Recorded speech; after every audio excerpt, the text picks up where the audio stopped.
영국의 정치가이자 군인으로서 최고의 통치권자 자리까지 올랐던 사람이 있는데요. 호국경이라고 하는 자귀까지 그렇게 얻게 되어졌는데, 이분의 이름이 뭐냐, 올리버 크로멜이라고 하는 분입니다. 학교 다닐 때 또 세계사를 배운 분들이라고 한다면 한 번쯤 들어봄직한 이름인데요. 물론 이분에 대한 그 역사적인 평가는 어떤 시각에 따라서 달라질 수 있어요. 어떤 사람은 아주 뛰어난 그런 장군이었고 또 정치가였다, 이렇게 또 평가하는 부분이 있다고 한다면, 또 한면으로는 약간 독재자의 어떤 스타일이 그에게 있었다 하는 평가도 있어요. 그러나 어쨌든 이 올리버 크로멜이라고 하는 사람이 영국 역사에 아주 큰 획을 그었던 한 중요한 인물인데, 아주 그 철저한 청교도 신앙인으로 그렇게 소개되어지고 알려지고 있습니다. 그래서 왜 상반된 어떤 평가가 있냐면, 청교도 철저한 기독교인이었잖아요. 근데 그 당시에 구교, 천주교죠, 카톨릭 교도들에 대해서 조금 잔인한 그런 일들이 있었다 하는 것으로 사실은 부정적인 평가를 하는 경우가 있습니다. 근데 이분의 일화 가운데 이런 이야기가 하나 있어요. 사람들이 나름대로 어느 위치나 지위에 오르게 되어지면, 그 당시에는 사진이나 이런 게 없었기 때문에 무엇을 했을까요?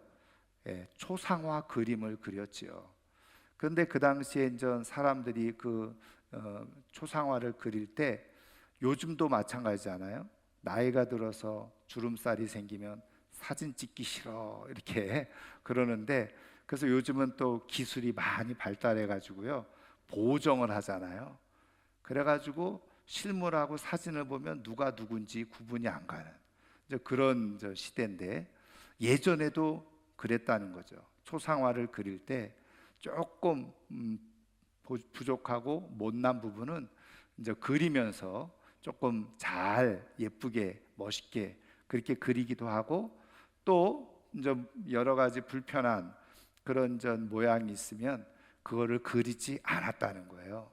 심지어는 그래서 예를 들면 어떤 사람이 예를 들면 애꾸눈인데 그거를 그대로 그리기에는 그렇다, 그래서 그것을 애꾸가 아닌 것처럼 또 그려놓기도 하고요. 그런데 이 올리버 크로멜도 역시 초상화를 그리게 되어졌는데, 그 그리는 화가에게 자기의 모습을 꾸밈 없이 그대로 보여지는 대로 그리도록 주문을 했다는 거예요. 근데 이 크로멜 장군이 여러 전쟁터에 나가서 싸우면서 얼굴에 흉터도 있었고, 또 나이가 들면서 주름도 많이 생겼었는데, 그것을 그대로 하나도 남김없이 흉터라든지 주름살이라든지 상처난 것이라든지 그대로 그리도록 주문을 했다는 겁니다. 그렇게 주문했던 이유가 무엇이었습니까? 이 크로멜 장군 안에 자기 얼굴에 가지고 있는 이 흉터, 이것은 부끄러운 것이 아니라 자기가 조국과 민족을 위해서 싸운 아주 영광스러운 흔적이라고 생각했기 때문이라는 거죠. 그러니까 사람들이 볼 때 그것이 조금 불편해 보이고 안 좋아 보일지 모르지만, 자기에게는 굉장히 큰 영광스러운 상처라고 생각을 했다는 겁니다. 그런데 여러분, 크로멜 장군만 그런 것은 아니에요. 여러분, 우리가 성경을 보면 사도 바울도 이런 비슷한 얘기를 해주고 있는 것을 우리가 보게 되어지는데, 우리가 알고 있는 로마서 6장 17절에 보면요, 거의 마지막 절 앞에 있는 구절인데, 이 갈라디아 그 성도들에게 편지를 쓰면서 마지막 부분에 쓴 내용이 바로 이것입니다. 이후로는 누구든지 나를 괴롭게 하지 말라. 내 몸에 예수의 흔적을 가지고 있노라. 그러니까 자신 몸에 예수의 흔적, 그게 무엇입니까? 바로 예수님께서 사역하면서 그 당하셨던 모든 고난과 그리고 고통이 자기 몸에도 고스란히 흔적으로 남아 있다는 거예요. 그러니까 사도 바울은 그렇게 복음을 위해서, 예수님을 위해서 자기가 당했던 인생의 고통과 아픔과 슬픔, 그것을 어떻게 해요? 부끄러운 것으로 여기지 아니하고 삶의 훈장으로 여겼고 영광스러운 흔적으로 여겼다는 거예요. 여러분, 오늘날 시대에는 어떤 시대입니까? 여러분, 한병철이라고 하는 독일의 철학자가 있어요. 그분이 쓴 많은 책들이 또 오늘 현대 사회를 잘 조명해 주고 있는데, 예를 들면 현대 사회는 피로 사회다, 그런 책을 써내기도 했고요. 지난전 2021년도에는요 또 어떤 책을 펴냈느냐면 고통 없는 사회라고 하는 책을 펴냈어요. 고통 없는 사회. 그러니까 현대인들이 고통을 너무너무 싫어한다는 거예요. 사실은 맞죠. 그런데 그러다 보니까 이분이 표현해 주고 있는 것은 바로 이 긍정성의 과잉이라고 하는 표현을 썼는데, 그래서 대표적으로 어떤 예를 들었냐면, 우리가 SNS 하잖아요. 그러면 막 사진 올리고 영상 올리잖아요. 그리고 거기다 뭐를 눌러달라고 그래요? 예? 좋아요. 우리 교회 이름 아이도 좋아요. 조장로님 손녀 좋아요를 눌러라. 좋아요. 그런데 여러분, 세상이 말이죠, 자꾸 그런 것만 부추긴다는 거예요. 근데 문제는 뭐냐면 그것을 보는 사람들이 거꾸로 자기 인생에 대한 굉장한 비하, 거꾸로 혐오를 갖고 있다는 거예요. 아이러니죠. 아니, 다른 사람들은 이렇게 멋지게, 이렇게 대단하게, 정말 행복하게 사는 것처럼 보이는데 정작 자기 자신은 그렇게 보이지 않는 거예요. 그러니까 그런 걸 보면서 우울해지는 거죠. 기분이 좋아지는 게 아니라, 이 사람들은 이렇게 멋지게 어디도 잘 놀러 다니는 것 같고 재밌게 사는 것 같고 부유하게 사는 것 같은데 내 인생은 왜 그러나, 그러면서 거꾸로 우울해진다는 거예요. 여러분, 최근에 우리나라도요, 우리나라 특별히 2030 젊은 세대들이 우울증이 급격히 증가했다는 거잖아요. 뭐 사회 문제 때문에 우울증이 증가했을까요? 그렇지 않다는 거예요. SNS를 통해서 자기 친구들이나 옆에 있는 사람들을 보면 다 화려하게 멋지게 살아가는 것 같은데 자기 인생은 그렇지 못하는 거예요. 그리고 앞으로 자기 인생에 대해서 별로 기대와 희망이 없어요. 그러니까 우울해진다는 거예요. 그래서 젊은 세대가 지금 심각하게 우울증이 증가하고 있다는 거예요. 저는요, 저는 우리 국가적인 위기예요. 진짜 국가적인 위기는 다른 데 있지 않아요. 나라와 민족을 위해서 정말 자기의 삶의 어떤 비전을 품고 열심히 일해야 될 때에 우울증에 빠져서 다른 사람들과 인생을 비교하면서 내 인생은 쓸모없어, 볼품없어, 아무 희망이 없네. 이게 진짜 국가적인 불행이에요. 여러분, 우리 하나님께서 우리를 부르시고 선택하셨을 때 우리들의 인생이 이렇게 세상 사람들과 비교하면서 나는 보잘것없어, 볼품없어, 아무것도 아닌 인생이야, 이렇게 생각하면서 살아가기를 우리 하나님께서 원하실까요? 저는 절대로 하나님은 그런 삶을 우리에게 원하지 않으신다는 거예요. 저는 오히려 말씀드린 것처럼 크로멜처럼, 때로는 바울처럼 정말 주님을 위해서 이렇게 자신에게 주어진 사명을 위해서 열심히 충성하며 삶을 살아가는 가운데 그에게 주어졌던 영광의 상처를 오히려 자랑하면서 살아갈 수 있는 것, 그것이 진짜 복된 삶이 되어질 수가 있는 거예요. 그런데 여러분, 우리가 어떻게 자기에게 주어진 인생을 정말 자랑스러워하고 부끄럽지 않은 인생으로 살아갈 수 있느냐? 자기에게 주어진 어떤 핸디캡이 있을 수 있죠. 그런 걸 어떻게 당당하게 자랑하면서 살아갈 수 있느냐, 영광스럽게 살아갈 수 있느냐. 여러분, 말씀드린 것처럼요, 자신의 삶에 대해서 당당하게 살아가는 사람은요, 자기의 그러한 삶에 대해서 부끄러워하지 않아요. 숨기려고 하지 않죠. 여러분, 예를 들면 독립운동했던 사람이 그 감옥에 갇혀서 고난을 당하고 어려움을 당했어요. 그래서 몸이 어디가 그냥 불편해졌어요. 그걸 가지고 삶을 살아가면서 부끄러워할까요? 그렇지 않죠. 나는 나라의 독립을 위해서 이렇게 애쓰다가 감옥에 갇혀서 고문당해서 내가 몸이 이렇게 된 거야. 그러면서 오히려 그거를 정말 자랑스럽게 여기고, 가족들도 그렇고 주변에 있는 사람들도 그것을 자랑스럽게 여길 거예요. 그런데 말씀드린 것처럼 이제 우리는 그런 삶을 살아가지 못하고 있다는 것 때문에 우리는 자신의 삶에 대해서 자랑할 게 없다라고 생각하는 거예요. 그러다 보니까 어떻게 합니까? 아유, 나같이 소시민적인 삶을 살아간 사람이 뭘 자랑할 게 있고 내세울 게 있나, 이러면서 어떻게 해요? 뭔가 위대한 일, 큰 일을 한 사람만이 아니 자기의 인생에서 떳떳해하면서 자서전도 막 펴내고 뭐 그러면서 사람들 앞에서 내세울 것 있는 것 아닌가, 이렇게 생각하다 보니까 어떻게 해요? 스스로 위축되어지고 나는 아무것도 아닌 인생인 것처럼 생각되어진다는 거예요.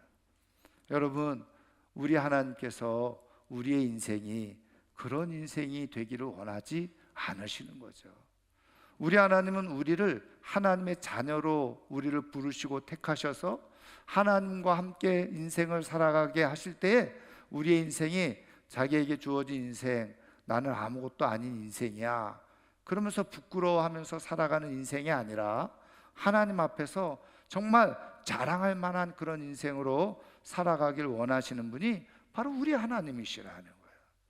당당하게 자신의 삶의 흔적을 분명하고 정확하게 사람들에게 이야기하면서 살아갈 수 있는 인생, 그런 인생이 되기를 원하시네요. 그래서 하나님은 오늘 우리에게 말씀하시면서 우리의 인생이 어떻게 그런 인생이 될 수 있는지를 가르쳐 주시고 말씀해 주시는데, 오늘 우리가 읽은 이 삼갈이라고 하는 사사의 인생을 통해서 하나님은 우리에게 그것을 지금 교훈해 주시고 말씀해 주고 계시는 거죠. 여러분, 오늘 우리가 보는 이 삼갈은 오늘 우리가 성경을 통해서 본 것처럼 아무런 설명이 없어요. 딱 한 구절 성경에 기록되어져 있죠. 내용이 무엇입니까? 삼갈이라고 하는 사람이 소모는 막대기를 가지고 블레셋 사람들 600명을 죽였다. 그래서 그가 사사로, 똑같이 이스라엘을 구원한 사사로 그렇게 인정되어졌다고 하는 딱 한 구절. 여러분, 우리가 성경을 보면 흔히 말하는 대사사라고 하는 13명의 사사 중에서 대사사라고 불려지는 뭐 기드온이라든지 뭐 입다라고 하든지 아니면 삼손이라고 하든지 그 다음 4장에 나오는 드보라든지 뭐 이런 사사들에 대해서는 자세하게 어떻게 해요? 지파가 어느 지파고 어느 가문에 속해 있고 어떤 과정과 경로를 통해서 이렇게 사사가 되어졌고 또 어떤 일을 행했고 이런 것들을 자세하게 설명해 주고 있어요. 그런데 삼갈에 대해서는 그런 설명이 일절 없는 거예요. 그런데 여러분, 오늘 말씀해 보면 소모는 막대기를 가지고 블레셋 사람 600명을 쳐 죽였다. 여러분, 사실은 이게 가능한 일일까요? 소모는 막대기가 아니라 막대기. 여러분, 소모는 막대기 저도 뭐 직접 본 적이 없지만, 근데 여러분 이제 주석에 의하면 그 당시 이스라엘의 당시의 목동들이, 소모는 목동들이 가지고 있었던 막대기는 한 2m 정도 넘는다고 그래요. 사람 키보다 큰 거였죠. 그리고 그 마지막 끝에다는 못 같은 거를 이제 뾰족하게 그렇게 만들어서 마치 창처럼 그렇게 사용하기도 하고, 또 뭐 반대편에는 산 모양으로 그렇게 만들어 가지고 사용하기도 했다고 그럽니다. 근데 어쨌든 중요한 것은 이 막대기 하나를 가지고 600명을 죽였다? 여러분, 이게 이해가 돼요? 사실은 이해가 되지 않죠. 아무리 뛰어난 그런 무술을 한 사람이라고 할지라도 한 사람이 600명을 대적해서 다 죽이고 승리한다? 사실은 이거는 우리 상식으로 생각할 때 정말 이해가 안 되어지는 그런 말씀이죠. 그리고 중요한 것은 보세요. 600명을 죽였을 뿐인데 거기서 이스라엘을 구원하고 그리고 블레셋을 물리치고 사사가 되어지는 일이 일어났다는 거예요. 여러분, 최소한 나름대로 이스라엘을 구원하고 사사가 되어졌다고 한다면 여러분 뭐 기드온처럼 몇십만 명을 좀 물리치고 말이죠. 그럼 그래야지 조금 대단한 일인 것처럼 보이지 않아요? 그런데 오늘 성경은 어떻게 보면 사사로 불려지기에는 그의 그 흔적이 너무 미약하고 보잘것없고 작은 것이에요. 그럼에도 불구하고 하나님은 성경에 당당하게 삼갈, 그 사람이 어떤 사람인지 정확하게 기록해주고 있지 않지만 분명한 이스라엘을 구원한 사사로 그 삼갈이라고 하는 이름을 그대로 기록하게 하셨다. 여러분, 하나님께서 이것을 통해서 우리에게 주시고자 하는 하나님의 중요한 메시지가 있는 거죠. 교훈이 있는 겁니다. 여러분, 그러면 이 일은요, 한마디로 말하면 사실은 보잘것없는 삼갈이라고 하는 사람, 근데 그 보잘것없는 삼갈이라는 사람, 그리고 소모는 막대기 가지고 그가 나아갔을 때 하나님께서 역사를 해주셨다는 거죠. 그래서 사실은 삼갈이 위대하게 되어질 수 있었던, 사사가 되어질 수 있었던, 어떻게 보면 가장 작은 행적을 행했음에도 불구하고 이스라엘의 사사로 당당하게 이름이 기억되어지고 기록될 수 있었던 이유는 뭐냐? 하나님이 그와 함께 하셨기 때문이라는 거예요. 여러분, 말씀드린 것처럼 삼갈은요, 이름의 뜻이 나그네라는 뜻입니다. 여러분, 여호수아, 그 호세아, 예수 다 똑같은 의미거든요. 그건 뭐예요? 여호와는 구원이시다. 이름부터 얼마나 멋집니까? 그렇지 않아요? 근데 삼갈이라고 하는 이름은 나그네. 이게 무슨 뜻이에요 도대체? 그래서 학자들은요, 지금 이 삼갈의 어느 지파 소속인지 설명도 해주고 있지 않잖아요. 그래서 학자들은 이 삼갈은 유대 지파, 다시 말하면 이스라엘 지파 속에 있었던 사람이 아니었을 것이라고 추측을 하는 거예요. 왜? 이름도 나그네죠. 그런데다가 이 아버지 이름은 뭐였어요? 아낫의 아들 삼갈이라고 그랬어요. 그래서 이 아낫이라고 하는 이름은요, 그 당시에 이방 신들의 이름에서 따온 이름이 아낫이라는 거예요. 그래서 학자들은 이 삼갈의 출신 성분을 어떻게 보느냐? 원래는 이방인이었다는 거예요. 그래서 유대 사회에 들어오게 되어졌어요. 그래서 이름도 나그네.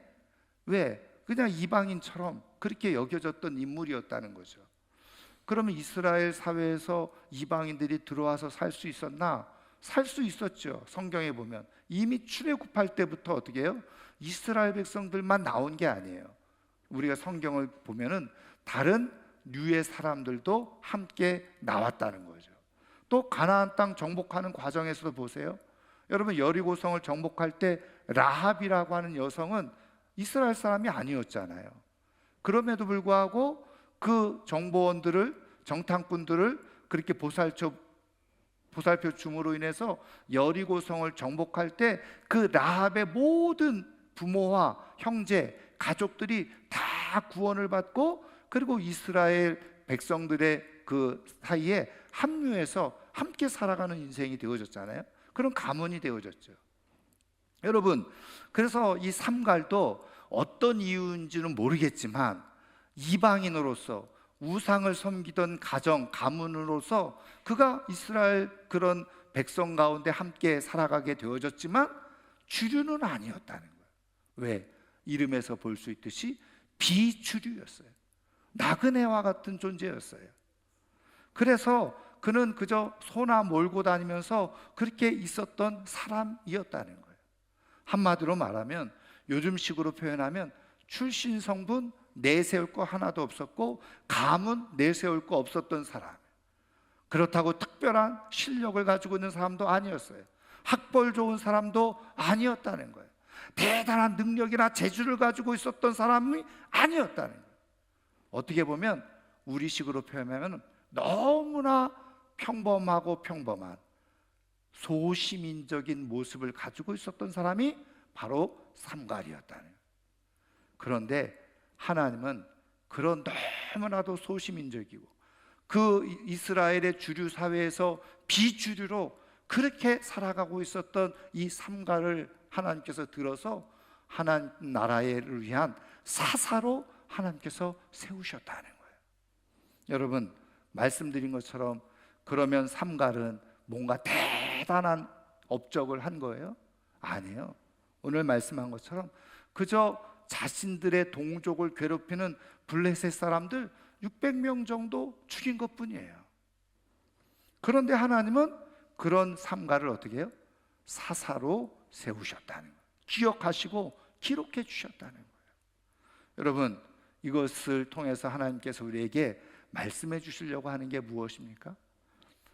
아무리 정말 작고 보잘것없는 인생이라고 할지라도 중요한 것은 하나님의 뜻을 따라서 하나님의 역사에 한 획을 긋는 인생으로 살아가면 하나님은 그를 반드시 하나님의 생명책에 위대한 하나님의 영웅으로 하나님께서 기록해 주시고 기억해 주신다는 거예요.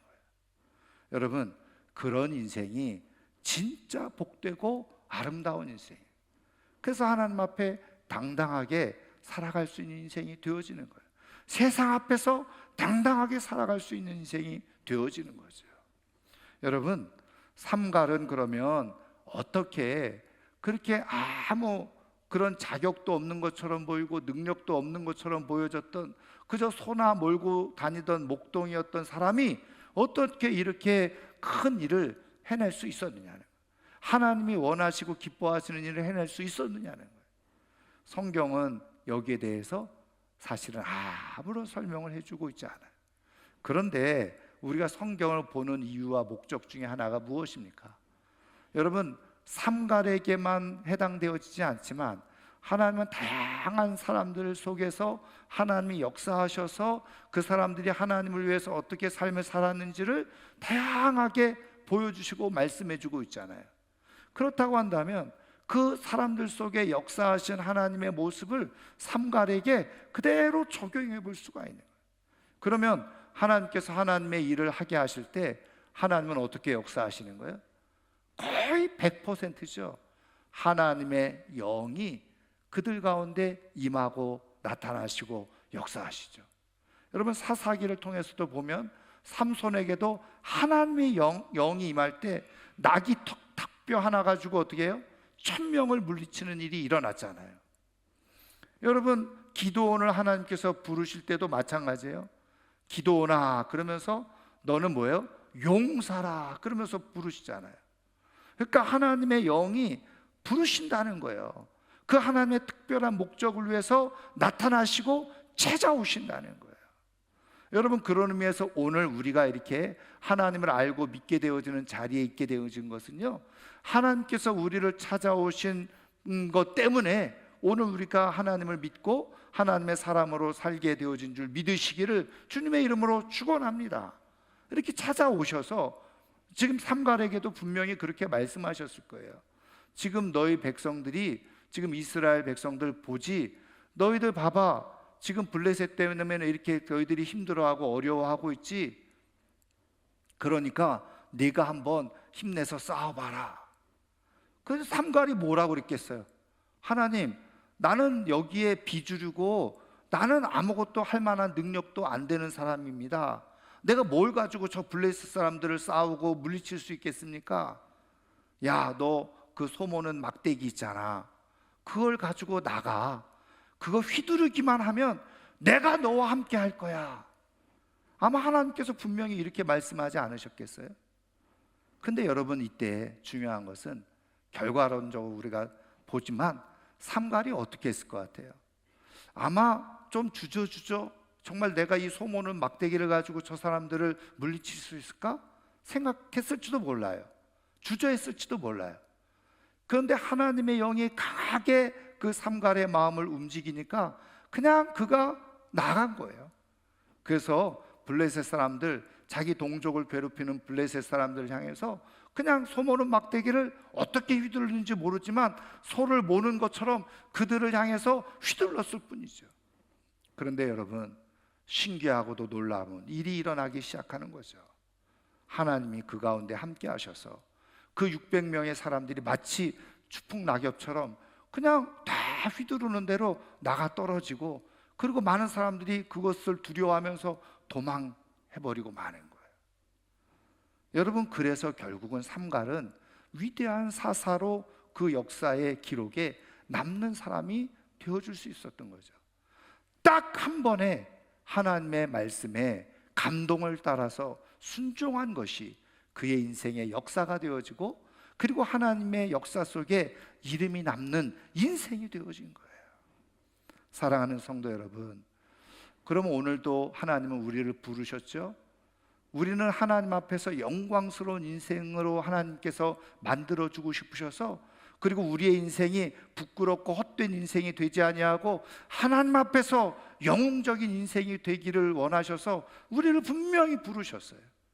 그러면 우리는 생각할 때 뭔가 대단한 큰 일을 해야지, 선교사로 나가거나 아니면 그냥 헌금을 많이 해서 교회 건축을 내 이름으로 한다든지 뭔가 대단한 일을 해야지 하나님의 생명책에 영웅으로 기록되어지고 하나님이 그렇게 기억하실 거라고 우리는 많이 생각하지만, 하나님 성경을 통해서 이 삼갈의 이야기를 통해서 우리에게 말씀해 주시는 건 뭐예요?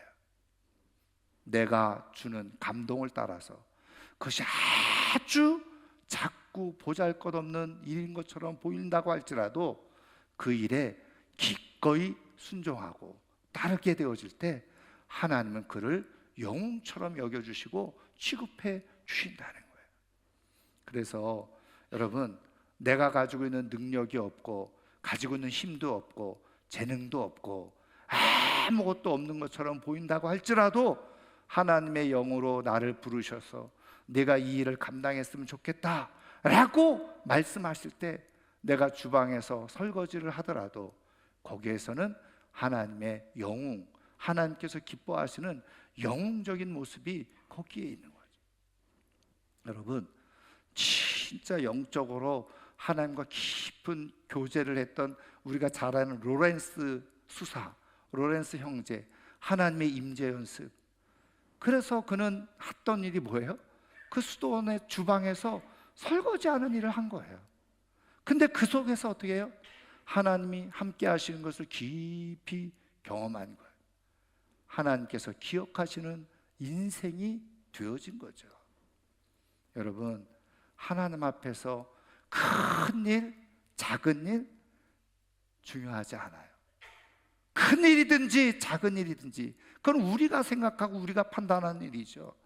그런데 하나님이 원하시고 기뻐하시는 일을 내가 참여하게 되어질 때 하나님 그것을 그 어떤 일보다도 귀하게 여기시고 그 인생을 영광스럽게 여겨주신다는 거예요. 여러분, 우리의 인생이 보잘것없고 볼품없고 내가 하는 이 수고가 무슨 의미가 있을까, 이렇게 생각하기 쉽죠. 그런데 성령의 감동을 따라서 내게 주어진 일들을 내가 잘 감당하면 하나님은 그것을 콕 집어서 하나님 나라의 위대한 영웅으로 기억하시리라고 믿으시기를 주의 이름으로 축원합니다. 여러분, 오늘도 우리 하나님께서 우리를 부르시면서 네가 나를 위해서 좀 일해 줄 수 있겠니? 하나님 나라를 위해서 일해 줄 수 있겠니? 지금 죄악 가운데 고통받는 이들을 위해서 네가 조금 나설 수 있겠니? 제가 뭘 가져요? 너 가지고 있는 소모는 막대기 있잖아. 그게 뭘까요? 바로 예수 그리스도의 십자가의 복음인 거예요. 여러분, 우리에게 이미 주어졌잖아요. 우리는 하나님이 우리에게 주어졌잖아요. 여러분, 나가서 사람들에게 하나님이 당신을 사랑하십니다, 이게 소모는 막대기인 거예요. 근데 나는 말 한 번 했을 뿐이에요. 그런데 하나님은 어떻게 해요? 그 말 한마디에 사단 마귀 다 물러가게 하시고 하나님께서 구원할 영혼들을 하나님께서 구원으로 이끄시는 역사를 만들어내시는 분이 바로 하나님이세요. 우리는요, 나가서 사람들에게 복음을 이야기하라고 하면 내가 뭔가 유창하게 말을 잘하고요, 잘 설명하고 잘 설득해서 사람들을 믿게 할 거라고 착각하는 일이 있어요. 그런데 우리 하나님은 물론 그런 사람들을 통해서도 하나님이 일하시지만, 하나님은 소모는 막대기를 가지고도 블레셋 600명을 물리칠 수 있도록 역사하시는 하나님. 내 말이 어둔하고 논리적이지 않아도 괜찮아요. 그러나 하나님의 영의 감동을 받아서 누군가에게 내가 복음을 이야기할 수 있다고 한다는, 나 다른 거 다 모르겠어. 그렇지만 하나님이 나를 사랑하신다는 건 내가 알고 있고, 하나님이 너를 사랑하고 계신다는 것은 내가 알고 있어. 그 한마디가 하나님의 역사를 만들어가는 일이 일어나게 되는 줄 믿으시기를 주의 이름으로 축원합니다. 여러분, 우리는 사실은 힘이 없고 능력이 없고 그런 게 아니에요. 하나님의 마음을 모르죠. 하나님의 감동을 주시고 우리를 영광스럽게 만들어 가시려고 하는 뜻을 우리는 깨닫지 못할 뿐이에요. 우리에게 주어진 삶의 자리, 내 인생이 보잘것없는 그런 인생인 것처럼 세상적으로 보여도 우리 하나님은 하나님 나라에서 정말 영광스럽게 인정해 주고 싶으셔서 오늘 우리 손에 들려준 이 복음의 막대기를 사람들을 향해서 나타내도록 말씀하고 계시는 거예요. 우리가 힘써 이 복음의 막대기를 주님께서 주시는 감동을 따라서 휘두르게 되어질 때 하나님께서 영혼을 구원하는 놀라운 역사가 일어나는 줄 믿으시기를 주님의 이름으로 축원합니다. 여러분, 내가 밤 10시에 드리는 5분의 기도가 이게 무슨 의미가 있을까? 이런 생각하실 수 있어요. 근데 아세요? 하나님, 내가 그 5분의 기도 속에 간절한 마음으로 작정한 영혼들, 생각나는 대로 이름을 불러가면서 한마디만 기도하는 거예요. 하나님, 누구누구를 기억해 주세요. 누구누구를 구원해 주세요. 누구누구가 하나님의 사랑을 알게 해 주세요. 그 한마디 기도가 하나님의 역사를 이루는 힘이 있는 것 믿으시기를 주님의 이름으로 축원합니다. 하나님은 그것을 통해서 우리가 우리 힘으로 하나님 나라의 영웅이 되어지는 것이 아니라 하나님의 자비와 긍휼로 하나님 나라의 영웅이 되어진다는 것을 우리에게 깨우쳐 주시고 알게 하시는 거죠. 여러분 보세요. 예수님이 구원을 이루시고 승리자가 되신 이유는 무엇입니까? 큰 능력을 나타내셔서요? 그래서 예수님이 위대한 구원자가 되신 거예요? 아니잖아요. 예수님은 하나님의 뜻을 따라서 십자가를 지셨을 때 위대한 구원자가 되셨던 거예요. 고통을 감수하고 수고를 감수하고 희생을 감수하고 하나님이 원하시는 그 자리에 이르렀을 때 하나님의 영광이 나타나게 되어집니다. 큰 일을 해서가 아닙니다. 대단한 일을 해서가 아닙니다. 하나님이 원하시는 그 일을 할 때 우리는 하나님 나라의 영웅이 되어줄 수가 있는 거죠. 제가 좋아하는 나태주 시인의 이런 시가 있습니다. 한번 보세요. 제가 시를 하나 읽어 드릴 텐데 제목이 시예요. 시. 이렇게 되어져 있습니다. 마당을 쓸었습니다. 지구 한 모퉁이가 깨끗해졌습니다. 한 송이 꽃이 피었습니다. 지구 한 모퉁이가 아름다워졌습니다. 마음속에 시 하나 싹 텄습니다. 지구 한 모퉁이가 밝아졌습니다. 나는 지금 그대를 사랑합니다. 지구 한 모퉁이가 더욱 깨끗해지고 아름다워졌습니다. 이 나태주라고 하는 시인은 보세요. 내가 지금 마당을 쓸었을 뿐인데 큰 그림으로 보니까 지구 한 모퉁이가 깨끗해졌다는 거예요. 꽃이 하나 피었을 뿐인데 지구 한 모퉁이가 아름다워졌다는 거예요. 내 마음속에 시를 하나 떠올렸는데 지구 한 모퉁이가 밝아지는 일. 나는 지금 누군가 한 사람을 내가 사랑했을 뿐인데 그것으로 인해서 지구가 더 깨끗해지고 아름다워졌다는 거예요. 여러분, 자신이 했던 작은 행동, 그것이 하나님 나라의 큰 역사를 이룰 수가 있다는 거예요. 제가 오늘 설교 제목을 나비 효과. 여러분, 나비 효과는 영화로도 만들어졌죠. 미국의 기상학자인 로렌즈 박사라고 하는 사람이 연구를 해서 발표한 거예요. 뭐냐면 지구 한 모퉁이 어디에선가 나비가 날개짓을 했다는 거예요. 그런데 그게 미국의 뉴욕에 큰 태풍으로, 폭풍으로 나올 수가 있다는 거죠. 그러니까 어떤 엄청난 일이 있기 전에는 작은 일이 먼저 발생이 되어진다는 거예요. 그게 그 큰 일을 만들어내는 요인이 될 수 있다는 거죠. 그게 나비 효과예요. 여러분, 나비 효과는 저는 우리 하나님께서 성경을 통해서 제일 먼저 사용하신 그 하나님의 역사의 방법이라고 믿습니다. 오늘 내게 주어진 자리에서 내가 한 사람에게 복음을 이야기하고 전하는 것, 그것이 하나님 나라의 큰 역사, 하나님 나라를 밝히는 역사로 하나님은 기억하시고 기록하신다.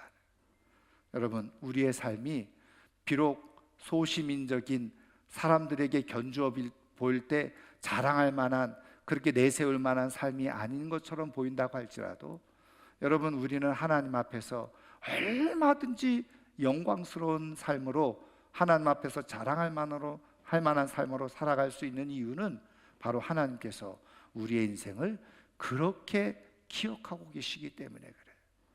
오늘 우리에게 주어진 사명의 자리에서, 부르심의 자리에서 내가 작은 일인 것처럼 보이지만 그것을 기쁘게 감당함으로 말미암아서 삼갈처럼 하나님 나라의 위대한 영으로 기록되어질 수 있는 하나님의 사람들 되기를 주님의 이름으로 축원합니다. 이제 말씀을 마치면서요, 영상을 하나 보려고 하는데, 영상에서 사실은 정확하게 제가 말하려고 하는 것을 말해주고 있지는 않아요. 그런데 배경을 한번 살펴보면서 이 영상에서 제가 무슨 이야기를 하려고 하는지 한번 찾아보시면 좋겠는데요. 여러분, 많이 영화로도 만들어졌죠. 놀란 감독이 만든 덩케르트라고 하는 영화, 그거의 역사적인 배경을 이야기해주고 있는 영상입니다. 한번 잠깐 살펴보겠습니다. 제2차 세계대전의 시작을 알린 독일은 이듬해 1940년 5월 10일 프랑스 공격을 시작으로 2차 대전의 서부전선을 형성합니다. 독일의 폴란드 침공 당시 프랑스와 함께 독일에 선전포고를 했던 영국도 참전을 하게 되죠. 당시 프랑스는 독일군의 공격을 저지하기 위해서 벨기에와 스위스 국경까지 이어져 있는 방어선, 마지노선을 구축한 상태였습니다. 그리고 영국군을 포함한 주력군을 벨기에로 배치시키면서 독일군의 공격에 대비했죠. 그런데 독일군은 예상치 못한 코스에 주력군을 투입시키면서 공격을 진행합니다. 바로 아르덴 고원을 통해서 말이죠. 아르덴 고원은 해발 350m에서 500m에 이르는 고원지대에 숲이 울창하고 지형도 굉장히 험준합니다. 때문에 프랑스군은 군부대가 이런 지역을 이동하는 것은 상식적으로 불가능하다고 판단했죠. 하지만 독일군은 벨기에와 네덜란드 전역을 공격하는 동시에 주력군인 기갑부대를 이끌고 아르덴 고원을 돌파하면서 승기를 잡습니다. 연합군은 독일군에게 밀리면서 프랑스 북부 해안으로 밀려납니다. 독일은 이 북부 해안의 항구 도시인 덩케르크, 칼레, 블로누를 공격해서 연합군의 철수가 불가능하게 만들려고 합니다. 연합군의 방어선은 거침없이 질주하는 독일의 기갑부대를 막아내기 힘들었고 결국 독일은 블로누와 칼레를 점령합니다. 덩케르크만 빼고 말이죠. 그 이유는 바로 5월 24일 히틀러가 진격정지 명령을 내렸었기 때문입니다. 히틀러가 이런 명령을 내린 이유는 아직 정확히 알려지지 않았습니다. 다만 보병대와 기갑부대 간격 문제, 전차의 기계적 문제, 그리고 공군으로 영국의 철수 시도를 저지할 수 있다고 꼬드긴 공군 원수 괴링의 의견에 영향을 받아서 이런 결정을 내린 것으로 추측이 되고 있습니다. 아무튼 덩케르크까지 16km를 남겨둔 상황에서 히틀러가 이런 결정을 내렸기에 연합군은 운 좋게도 시간을 벌 수 있었습니다. 30만이 넘는 연합군 병사들의 사상 최대 규모의 탈출 작전이 시작될 수 있었던 거죠. 5월 26일 밤에 다이나모 작전이라는 이름으로 덩케르크에 고립된 연합군들을 철수하는 작전이 시작됐습니다. 5월 27일 아침, 영국 해군에서 BBC 방송을 통해 요트와 모터보트 같은 소형 배들의 확보에 나섭니다. 병사들을 대형 선박으로 탑승시키기 이전에 해안에서 수송 작업을 펼칠 수 있는 소형 배들이 절대적으로 필요했기 때문이죠. 유람선, 보트, 요트는 물론 낚싯배와 구명정 등 그렇게 모아놓은 소형 배들의 종류는 다양했습니다. 이렇게 모인 약 600여 척의 배들과 200척이 넘는 영국 해군 선박들은 27일 밤 덩케르크 해안으로 출발했습니다. 작전이 개시된 후에는 영국 남부 지역에 거주하는 어민들에게도 구출 작전에 자발적인 참여를 허용합니다. 자국의 병사들을 구하겠다는 일념하에 모인 이 자원봉사자들의 참여가 증가하면서 구출 작전에 큰 힘을 보태게 되죠. 독일 공군은 26일부터 공습을 진행했고 그 다음 날에도 계속됩니다. 이에 맞서 영국 공군은 영화 덩케르크에 등장하는 스피파이어를 필두로 해서 독일 공군에 맞서며 연합군의 구출 작전을 도왔습니다. 5월 28일에는 다행히도 이날은 안기가 짙게 끼어서 독일 공군의 공습이 중단된 상황이었고 연합군의 구출 작전은 계속될 수 있었습니다. 5월 29일 안개가 거친 상황에서 독일 공군의 기습적인 공습으로 영국군은 구축함 10척을 포함 많은 배들을 잃게 됩니다. 그러는 사이 영국군과 프랑스군은 철수 과정에서 트러블이 생깁니다. 각 군에 할당된 선박만 타야 하는 규정을 어기면서 무작정 탑승을 시도하다가 몸싸움을 벌이는 등 병사들 간의 마찰은 물론 영국군의 지휘관이 자신의 임무는 영국군을 최대한 많이 구출하는 것이라는 발언으로 프랑스군을 자극하기도 했죠. 5월 31일, 6월 1일 이틀 동안은 독일군의 무차별적인 공습이 있었음에도 무려 13만 2천 명의 병사들을 안전하게 철수시킬 수 있었습니다. 6월 1일 새벽 독일군 전투기들은 연료 보급을 위해 영국 전투기들이 잠시 부재한 사이를 노려 폭격을 퍼붓습니다. 결국 영국 선박 11척이 파손당했고 31척이 침몰되면서 위기를 맞습니다. 특히 두 병원선 중에서 한 척이 침몰되고 다른 한 척은 파손당하는 등 피해가 컸습니다. 6월 2일 덩케르크 외곽에 남겨진 영국군과 프랑스군은 밤중에 전원이 항구로 내려가서 탈출 작전을 감행하기로 합니다.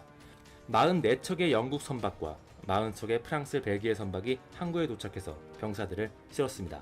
그리고 6월 3일 밤 마지막 선박이 도착했고 이때 계속해서 교전 중이었던 프랑스군 2만 6천여 명을 구출하는 데 성공합니다. 6월 4일 오후 2시 23분 다이나모 작전의 종료를 선언하며 덩케르크 구출 작전은 이렇게 종료가 됩니다. 결과적으로 연합군의 철수 병력들은 많은 전투 장비를 그대로 버린 채 떠나야 했고 철수 작전을 엄호하던 영국 공군의 손실도 어마어마했으며 프랑스의 함락을 지켜봐야 했습니다. 하지만 다이나모 작전은 33만 8천여 명이 넘는 연합군의 생명을 지켜낼 수 있었던 기적을 일궈냈습니다. 이제 이 기적의 실화를 정말 현실감 있게 그려낸 크리스토퍼 놀란 감독의 영화 덩케르크를 통해서 당시의 구출 작전이 펼쳐진 전쟁터에서의 생생함을 느껴보시기 바랍니다. 지금까지 프리터민이었습니다. 고맙습니다. 여러분 영화로도 만들어진 실제 있었던 일이죠. 다이모 작전이죠. 어떻게 보면은 거의 죽음 직전에 이르게 된 영국과 프랑스군 35만 명. 그래서 구출할 수가 없었어요. 왜? 그 덩케르크 해안 자체가 바다가 얕았기 때문에 대형 군함들이 들어갈 수가 없었어요. 그런 가운데 우리가 잘 아는 그 영국의 처칠 경이 방송을 통해서 영사에서 나와 있는 것처럼 도움을 요청했죠. 어떤 배들, 작은 어선 배들, 요트 몇 명 탈 수밖에 없는 그런 배들, 그런 배들이 그 병사들을 구출하도록 도움을 요청했을 때 많은 배들이, 작은 배들이 거기에 몰려가서 결국은 나와 있는 것처럼 34만 명 가까운 그런 병사들을 구출해냈다는 거예요.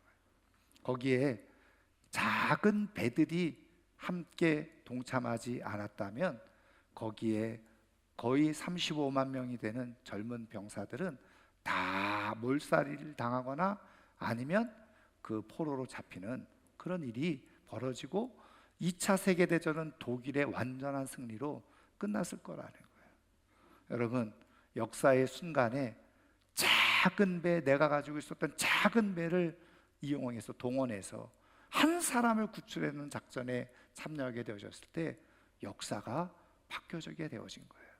저는 오늘 우리 하나님이 우리에게 지금 도전하고 계시죠. 내가 가지고 있는 소모는 막대기, 내가 가지고 있는 그 복음, 그걸 가지고 누군가에게 전함으로 인해서 그것이 하나님의 역사 속에 큰 역사로 기록되어지는 일이 일어나게 될 것을 말씀해 주고 있는 거예요. 여러분, 뭐 대단한 텔레비전이나 방송에서 나오는 사람만이 위대한 일을 하는 게 아니에요. 오늘 내가 하는 작은 복음의 전함이 바로 하나님 나라에서 위대한 일을 만들어낼 수가 있습니다. 오늘 이 아침에 나오는 사랑하는 성도님들, 이제 마지막 한 주 동안에 내게 주어진 사명을 따라서 누군가에게 그 소모는 막대기를 휘두르는 가운데 복음을 전하고 복음으로 찌르는 가운데 하나님의 그 영웅적인 역사의 주인공이 다 될 수 있기를 주님의 이름으로 축원합니다. 오늘 말씀을 생각하면서 우리 시간 함께 찬양하고 잠깐 기도하기를 원합니다. 하나님의 부르심에는 후회하심이 없네. 내가 이 자리에 선 것도 주의 부르심이라. 작은 나를 부르신 뜻을 나는 알 수 없지만 오직 감사와 순종으로 주의 길을 가리라. 우리 함께 그렇습니다. 우리를 부르신 하나님은 우리를 부르시고 후회하심이 없으세요. 그것을 우리가 이룰 수 있도록 기도하는 시간이 될 수 있길 바랍니다.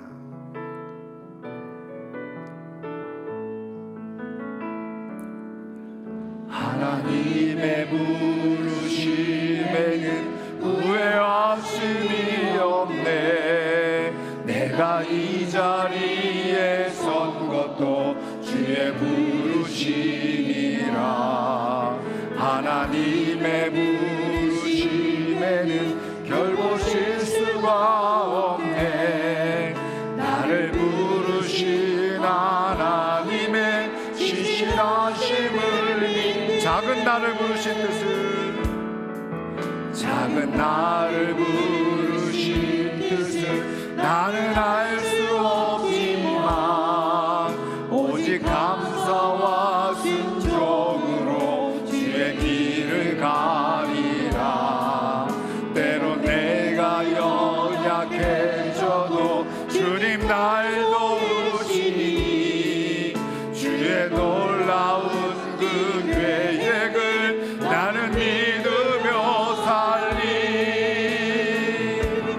날 부르신 뜻 내 생각보다 크고 날 향한 계획 나의 지혜로 증명 못하나 가장 좋은 길로 가장 완전한 일로 신실하신 주를 찬양. 날 부르신 뜻, 날 부르신 뜻 내 생각보다 크고 날 향한 계획 나의 지혜로 증명 못하나 가장 좋은 길로 가장 완전한 길로 오늘도 날 이끄심인데. 오늘 말씀을 생각하면서 어떻게 보면 세상적으로는 내세울 것 없고 보잘것없는 인생인 것처럼 보인다 할지라도 하나님은 그런 나를 통해서 하나님 나라의 위대한 영웅으로 만들어주고 싶으셔서 오늘 우리를 부르셨는데, 하나님, 내가 부르심의 그 자리에서 내게 맡겨주신 사명, 또 소모는 막대기 복음을 가지고 나아감으로 말미암아서 하나님 나라에 정말 영웅처럼 기록되어지는 부끄럽지 않은 인생 되게 해달라고 우리 시간 한 1분 정도 함께 고백하며 기도하겠습니다. 하나님 아버지, 우리들의 아버지 삶 속에서 우리들의 모습 세상적으로 자랑할 것도 없고 내세울 것도 없는 그런 인생일지라도 그것으로 인해서 우리가 부끄럽게 아버지 우울한 빠져 살아가는 인생 되지 않게 도와주시고 오히려 하나님 앞에서 아름다운 모습으로 아버지 하나님 건강한 모습으로 영적인 인생으로 살아갈 수 있도록 아버지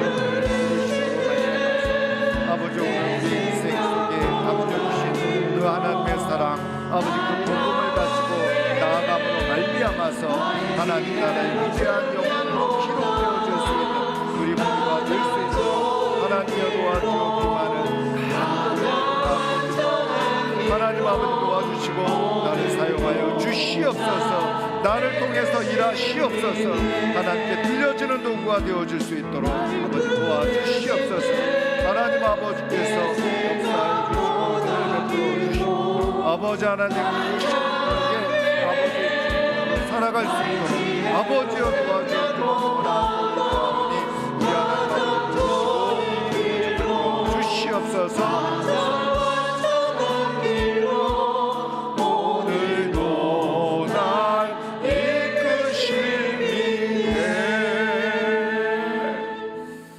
하나님 아버지, 오늘도 세상적으로는 보잘것없고 내세울 것 없고 자랑할 것 없는 인생이지만 오늘 우리의 인생을 하나님 나라에서 영웅적인 인생으로 만들어주고 싶으셔서 오늘도 삼갈의 이야기를 통해서 우리에게 도전하시고 교훈하시는 것을 저희들이 이 시간 듣습니다. 오 하나님 아버지, 오늘 하나님의 감동을 따라서 내가 행하는 작은 순종이 하나님 나라의 영웅처럼 기록되어진다는 사실을 깨닫게 도와주시고 이 믿음을 가지고 하나님이 주시는 감동을 따라 순종하고 복음의 삶을 살아갈 수 있는 우리 모두가 되게 하여 주시옵소서. 그래서 복음을 위해서 살아가는 것이 부끄러운 것이 아니라 정말 영광스러운 일이고 가장 자랑스러운 일이었음을 깨닫고 고백하며 살아갈 수 있도록 은혜를 더해 주옵소서. 특별히 오늘도 귀한 예물을 하나님 앞에 올려드릴 수 있어서 너무나도 감사합니다.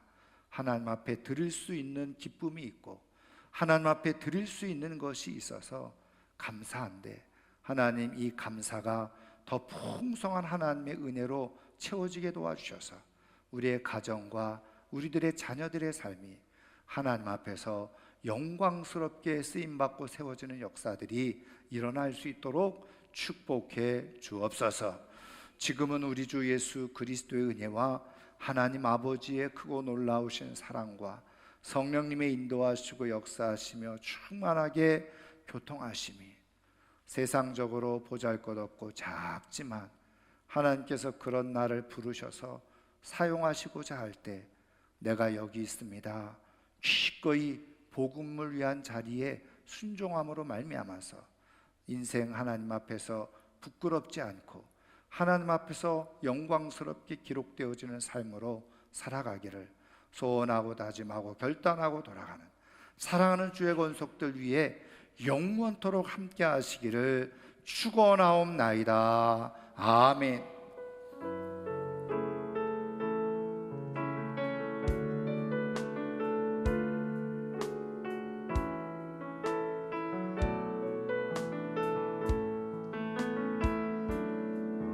하나님의 부르심에는 후회하심이 없네. 내가 이 자리에 선 것도 주의 부르심이라.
폴란드 침공으로 제2차 세계대전의 시작을 알린 독일은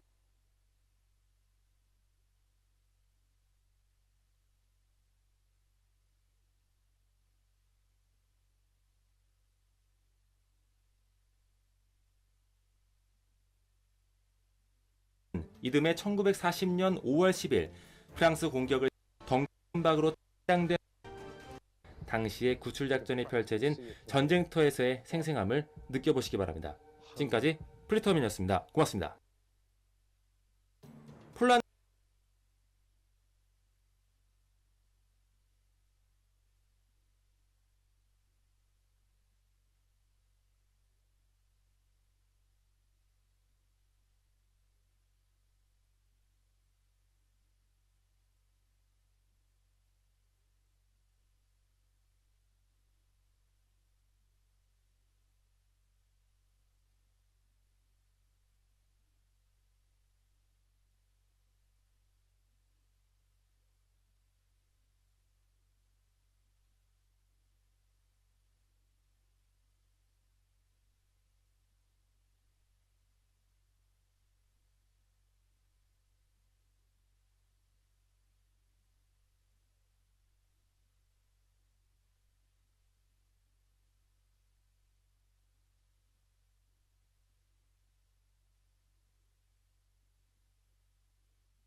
자, 우리 낮 캄캄한 밤 저의 길에 해보겠습니다.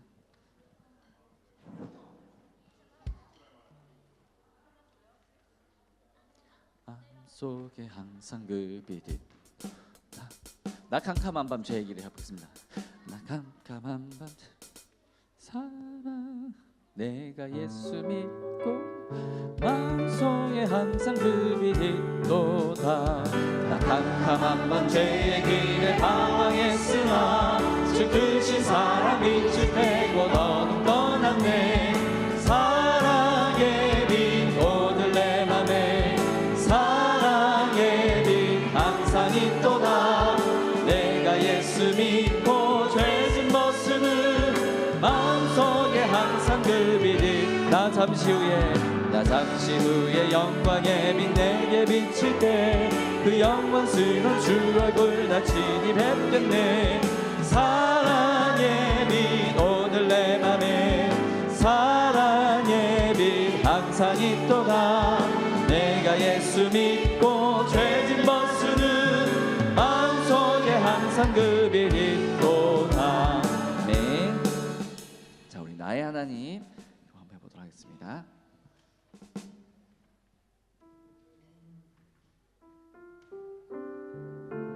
방송실 자막 좀 껴주세요.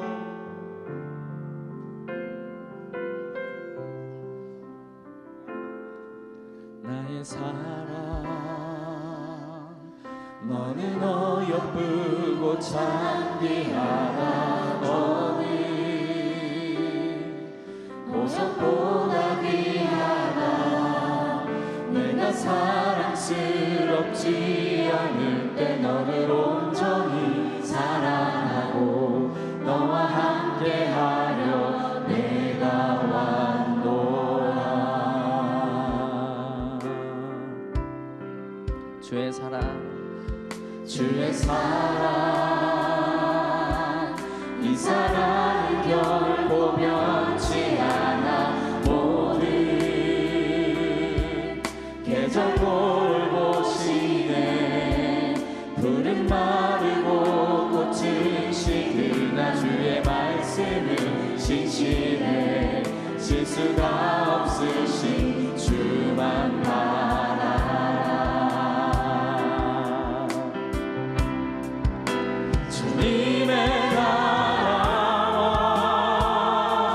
뜻이 나의 삶 속에 임하시면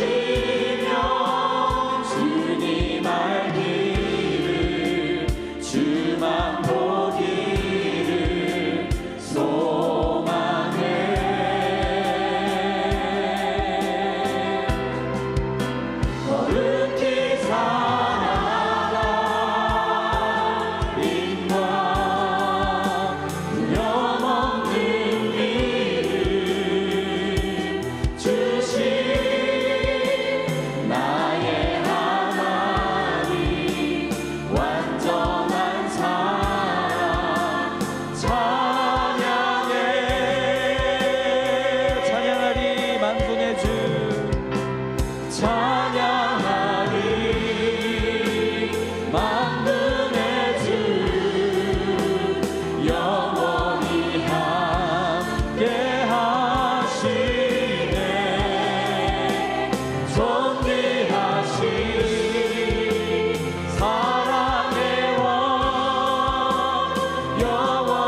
머리 들어라 리듬을 한번 맞춰보도록 하겠습니다.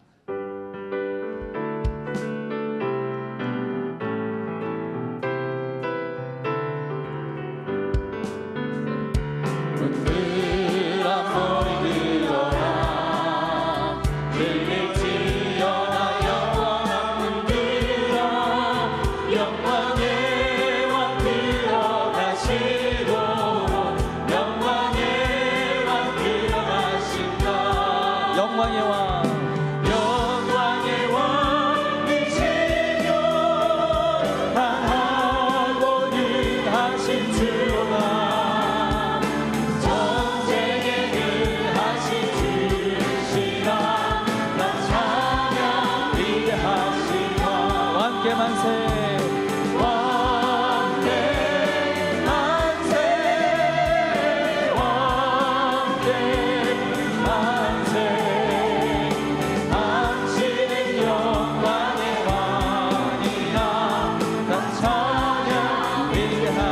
왕께 만세 왕께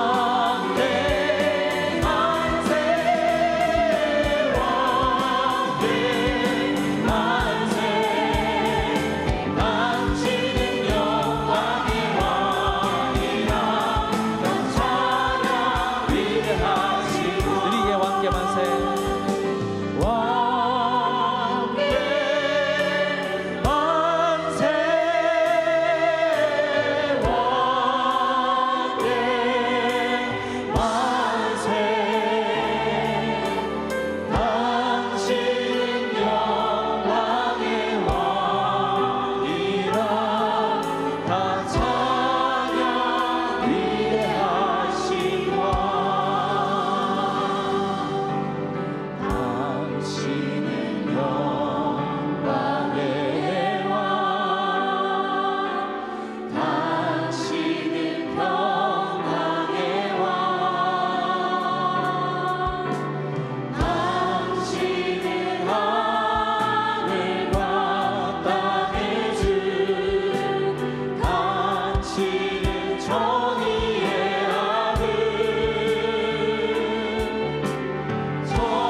호산나 다윗의 호산나 다윗의 자손께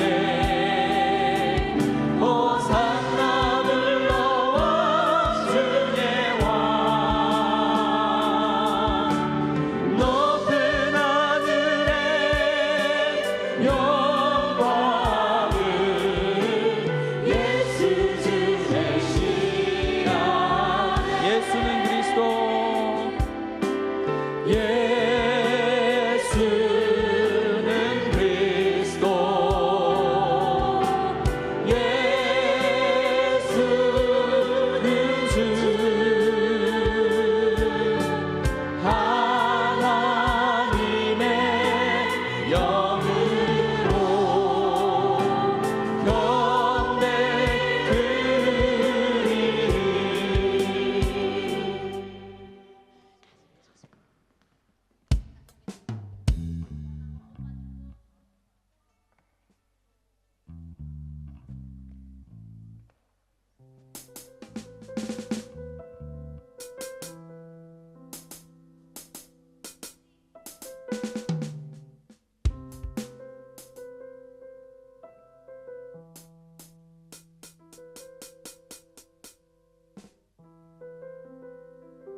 네, 할렐루야. 아멘. 네, 오늘도 온세대 예배에 나오신 여러분 환영하고 축복합니다. 또 하나님의 은혜가 주의 사랑이 하늘에서 풍성하게 이 예배 가운데 보여줄 줄 믿습니다. 우리가 기대하고 소망하는 마음으로 함께 박수 치면서 함께 찬양하겠습니다. 캄캄한 밤 죄의 길에 방황했으나 주 크신 사랑 빛을 떼고 어둠 떠났네. 사랑의 빛 오늘 내 맘에 사랑의 빛 항상 있도다. 내가 예수 믿고 죄진 벗은 마음속에 항상 그 빛. 저 검은 구름 하늘 덮고 풍랑이 일어나 온 세상 캄캄하여도 내 맘에 빛은 내 사랑의 빛 오늘 내 맘에 사랑의 빛 항상 있도다. 내가 예수 믿고 죄진 벗으는 마음속에 항상 나 빛 가운데 행할 때빛 가운데 행할 때에 주 함께하니 이 어두운 세상 듬지보다 전진하리라. 사랑의 빛 오늘 내 맘에 사랑의 빛 항상 있도다.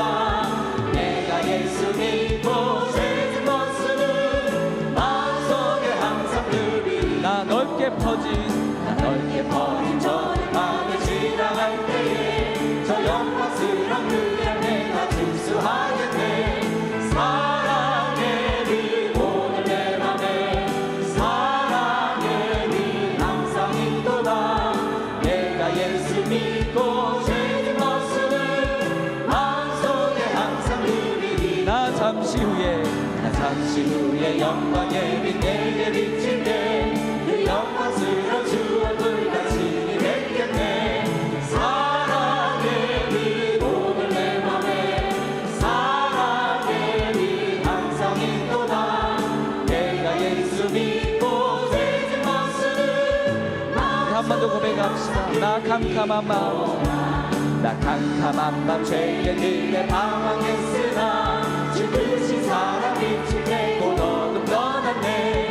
사랑의 빛 오늘 내 맘에 사랑의 빛 항상 있도다. 내가 예수 믿고 죄진 벗으는 마음속에. 우리 한 번 더 사랑의 빛 오늘 내 맘에 사랑의 빛 오늘 내 맘에 사랑의 빛 항상 있도다.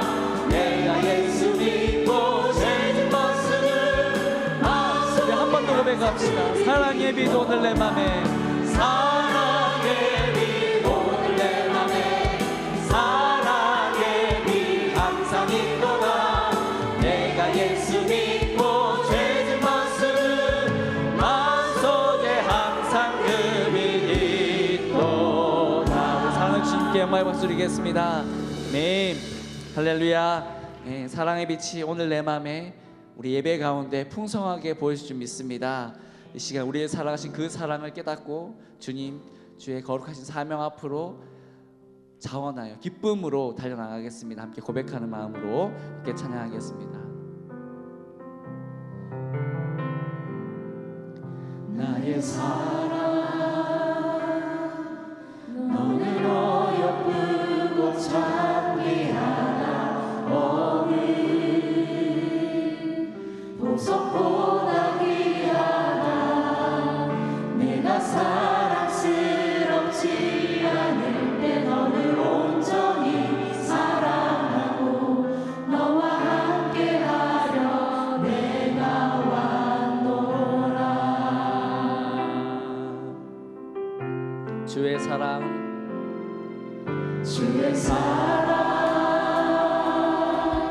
이 사랑은 결코 변치 않아. 모든 계절 돌보시네. 푸른 마르고 꽃은 시드나 주의 말씀은 진실해. 실수가 없으신 주만 바라라. 주님의 나라와 주님의 나라와 그